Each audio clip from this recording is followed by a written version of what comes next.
নমস্কাৰ। জয়তে সদৌ অসমবাসীলৈ বাপুতি সাহোন ৰঙালী বিহুৰ ওলগ যাচিছোঁ। কথা হ'ল কি, বেলেগুৰি অমৰজ্যোতি সংঘৰ প্ৰতি বছৰে বাপুতি সাহোন ৰঙালী বিহুটি বহাগৰ 1 তাৰিখে উদযাপন কৰা হয়।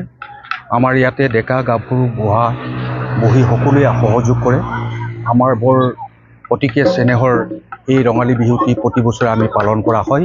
ইয়াৰ লগতে আগন্তুক ৰঙালী বিহু উৎসৱ উদযাপনৰ আজি প্ৰথম দিনৰ লাই খুঁটা স্থাপন ইতিমধ্যে আমাৰ হৈ গৈছে। ইয়াৰ লগতে আমি সকলো অসমবাসীলৈ যাতে আমাৰ ৰঙালী বিহুলৈ আমাৰ অনুষ্ঠানত সহায় সহযোগ কৰে তাৰ কামনা কৰি আমি সকলোকে পুনৰবাৰ ৰঙালী বিহু ওলগ যাচি সকলোকে আমি ধন্যবাদ জ্ঞাপন কৰিছোঁ। নমস্কাৰ। পোনপ্ৰথমে আপোনালোকৰ সংবাদ মাধ্যমৰ যোগেদি আমি বেলেগুৰি অমৰজ্যোতি সংঘৰ তৰফৰ পৰা তথা আমি সদৌ কাৰ্বি আংলং পাহাৰীয়া জিলাৰ পৰা সকলো অসমবাসী ৰাইজলৈ ৰঙালী বিহুৰ লগতে অসমীয়া নৱবৰ্ষৰ শুভেচ্ছা জ্ঞাপন কৰিলোঁ।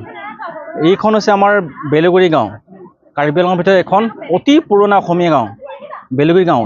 বেলেগুৰি গাঁৱৰ বিগত বছৰৰ দৰে এইবিলো আমি বহাগৰ 1 তাৰিখে বহাগী উলহে মালহে আজি আদৰিছোঁ।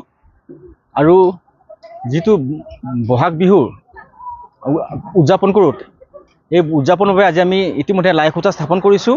খুব সম্ভৱ আমি তাৰিখটো দিন ধাৰ্য কৰা নাই। সম্ভৱ আমি বহাগৰ মাজভাগত আমি বিহুখন উদযাপন কৰিম। সেয়েহে আপোনালোকৰ মাধ্যমৰ যোগেদি আমি অসমৰ সকলো বিহুৱা দলক আমাৰ এই কাৰ্বি আংলং হাওৰাঘাট বেলেগুৰি গাঁৱৰ বিহুৰ বাকৰিত আহি নিজৰ বিহু প্ৰতিযোগিতাসমূহ অংশগ্ৰহণ কৰিব পাৰিব বুলি আপোনালোকৰ সংবাদ মাধ্যমৰ যোগেদি আমি অৱগত কৰিছোঁ।